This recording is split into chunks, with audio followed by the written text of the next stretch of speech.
Kamusta pong muli mga kababayan, ang inyong lingkod, si Kamanong po at tayo po'y magsama-sama. Samahan niyo po inyong lingkod, tayo may komentuhan dito po sa Tambayang Makabayan. Mag-umpisa na po tayo. Komentuhan po natin, ito pong pinag-uusapan at sinusulong po ng mga taga-suporta po ng Duterte, mga tambay. Yung sinasabi pong tandem, isinusulong po yung tandem ng Duterte ang magkapatid, mga kababayan. Pakinggan po natin ito pong balita na pinag-uusapan na po ito. At komentuhan po natin ang tandem ni Mayor Baste at ng Vice President Sara Duterte. Umpisa na po natin. Tambalan ng magkapatid. Tambalan po ng magkapatid na Duterte, isinusulong ng kanilang mga taga-suporta para sa darating na 2028 presidential elections. Ibabalita po yan ni Madeline Villar Moratillo. Good morning, Mads. Duterte para sa 2028. Ang tambalan ng magkapatid na sina Vice President Sara Duterte at Davao City Mayor Baste Duterte ang inilulutang ngayon ng ilang supporter ng kanilang pamilya para sa darating na presidential elections.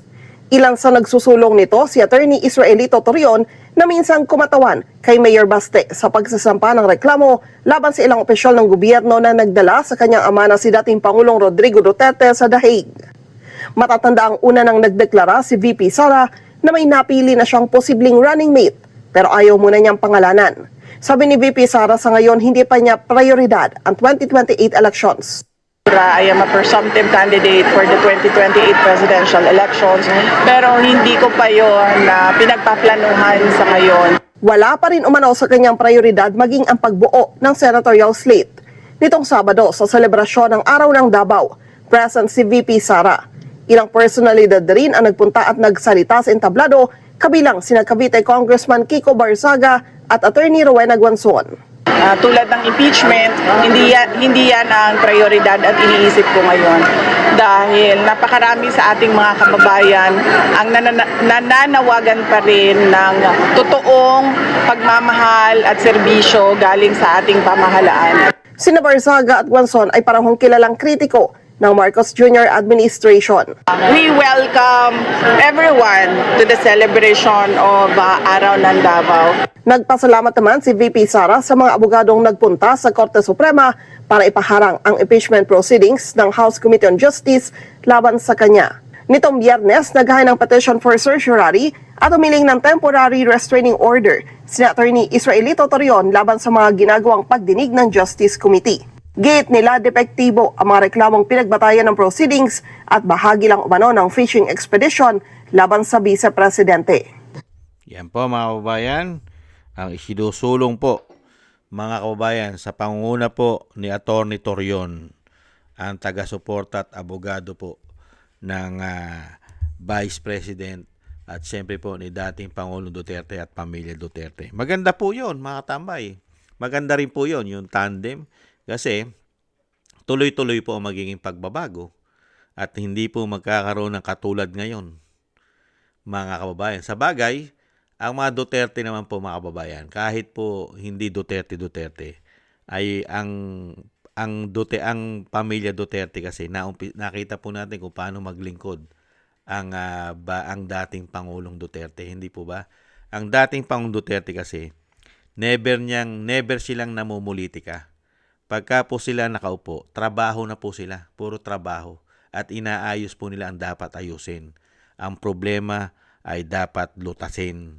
Nakita niyo po bang ginawa ni dating Pangulong Duterte na ipolitika ang kanyang Vice President at pabagsakin ang kanyang Vice President ni dating Pangulong Duterte? Hindi po ba? Kahit 6 na taon po siyang binakbakan at siniraan, kasama pa sa labas ng bansa, hindi po ba? May pagkakataon po na gusto na siyang i-impeach ng mga kaalyado niyang senador at kaalyado niyang mga congressman nung panahon ni dating Pangulong Duterte. Hindi po ba pinigilan niya? Hindi maganda yan sa bansa na ma-impeach ang isang Vice President dahil yan ay halal ng bayan. Hinayaan lang po ng dating Pangulong Duterte. Hindi niya pinayagan na ma-impeach si Leni noong mga panahon na nagpaplano na impeach si Leni. Hindi po ba? Ngayon po ba? Nangyari po ba sa panahon ng tinatawag na presidente na bangag na kanyang ate? Hindi pa nagtatagal sa posisyon ng Vice President ay pinababagsak na po nila. Kasi iba po ang plano ng administrasyon ngayon. Ang plano po ng administrasyon ngayon di umano ay magparami pala ng maleta. At hindi na po mawala sa kapangyarihan. Sa kasakiman. Kaya kailangan nilang pabagsakin ang isang Duterte na nagtatrabaho, may malasakit at tapang sa ating bansa. Hindi po ba? Kaya dito po sa tandem na ito, wala pong problema sa atin. Wala rin pong problema sa pamilya Duterte. Maganda po itong sinusulong na Duterte kasi po continue yan eh. Makukontinue rin naman kasi. Isa pong maganda po pangyayari yan pagka nagkaroon ng tandem. Hindi po ba? Yung Duterte kasi tuloy-tuloy na po yun. Dahil kung ang busy mo, kung ang Vice President po ay isa ring Duterte, lahat ng programa ay i-continue na. Excuse me po. Hindi po ba? Continue na yon. Wala nang, hindi na mababago. Hindi po katulad na nangyayari ngayon. Hindi na continue. Kasi may iba-iba pong bulong. May mga bulong. Hindi po ba? Hindi po katulad pagka yung mismo kung ano ang layunin mo sa bansa, kung gusto mong pagbabago at lahat ng magaganda ay gusto mong mangyari, ay yun po ay magiging continue. Dahil mismo ang susunod sa iyong Pangulo ay mismo kadugo mo na at iisang layunin nyo. Kasi magkakaroon ka na ng magkakaroon ka na ng example di ba? Katulad po sa Davao, nakita naman po ng mga Pilipino, lalong-lalo po ng mga kababayan natin sa Davao, nakita po nila kung paano maglingkod ang mga Duterte sa kanilang syudad. Hindi po ba dyan sa Davao City? Dahil una, ang Davao City, nung umalis ang Vice President at tumakbong Vice President at siya po'y naging mayor, ay iniwanan niya po na walang utang, zero, walang utang ang syudad at mayaman ang syudad. Maganda ang ekonomiya ng syudad. At ganun pa rin po, nagpapatuloy pa rin po hanggang ngayon. Magmula po nung inumpisahan ni dating Pangulong Duterte na paunlarin at iayos ang Davao City hanggang ngayon po. Hanggang sa panunungkulan ng mga anak, hanggang kay Baste at sa mga susunod pa, ay tuloy-tuloy po ang progresibo ng kanilang syudad. Kaya nga po makikita mo, yung mga may political will, may malasakit at sinasamahan pa ng tapang. Hindi po ba? Kung nagagawa po nila yon ng napakahabang panahon sa kanilang syudad, ay pwede rin pong gawin sa buong bansa kung dire-diretso po ang magiging pamumuno nila. Dahil meron ka ng pattern, meron ka ng pruweba. Hindi po ba? Kaya maganda rin po yan, mga kababayan, yung sinusulong na yan. Kaya lang, siyempre po, ang Vice President pa rin po ang masusunod. Siyempre po, marami po kasing po pwede na maging Vice President ang ating VP Sara. Kung siya po ay kukuha na at bubuin niya na ang kanya pong partido, ang kanyang senatorial slate, at siyempre po ang kanyang Vice President. Marami pong matunog na pangalan dyan. Hindi lang po ang Duterte, di po ba? Matunog din po si Senator Marcoleta. Si Senator Marcoleta, matunog din po yan na maging katandem. At marami pang iba na po pwede pong katandem ang Vice President.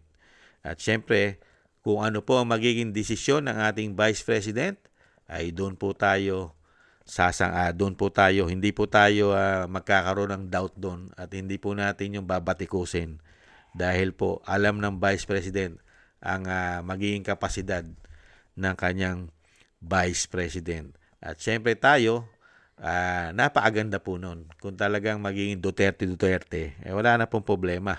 Dire-diretso na po yun. Hindi po ba? Dire-diretso po ang polisiya at dire-diretso ang pagbabago ng bansa.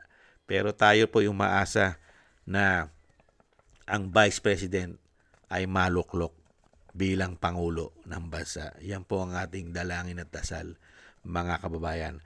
Maraming salamat po, mga kababayan, at tayo po ay umaasa po tayo at nananalangin na ang isang agila ng Mindanao ay dumapo po sa Malacanang at maayos na pong muli ang ating bansa. Grabe po ang ginawa nilang kahirapan, parusa, pagnanakaw sa ating bansa at dapat po silang managot. Kaya kailangan po natin ng Duterte sa Malacanang ng mga tao na ito ay managot sa mga ginawa nila, kawalangian, kasakiman, lalong-lalo po sa kapangyarihan at pera ng taong bayan. At siyempre, mapanagutan po nila ang ginawa po nila sa buwatan sa dating Pangulong Duterte. Mga kababayan, thank you po sa inyo. At siyempre po, samahan po natin ng maraming dasal na ang lahat po ay matupad at hindi po maghari ang kasamaan sa ating bansa. Thank you rin po sa nagusto po ng ating Tambayang Makabayan sa YouTube at TikTok. At ganoon din po sa ating mga subscribers at sa patuloy po nagsusubscribe at sa mga nagko-comment, like, share, and subscribe. Mabuhay po kayo. Shoutout po sa inyo lahat. At thank you rin po sa mga nagbibigay po ng tulong at biyaya. Shoutout po kay Mila Yi, Tatay Nick ng Canada, kay Annie Jo, ako si Pilam, si Jem Aris ng United Arab Emirates, kay Eric Hersho ng Canada, Kingston ng Hong Kong, Jake Yahut ng California, USA, Gina Ray ng Berlin, Germany, Julieta Celona ng Sydney, Australia, Baby Roman at Ate Isa ng Cagayan, si Gay at Shena, Balance Vision TV at Jesus Valdepena. Thank you po sa inyo at shoutout po sa inyo lahat. Ingat-ingat po kayo, lalong-lalo po sa inyo po mga paggawa.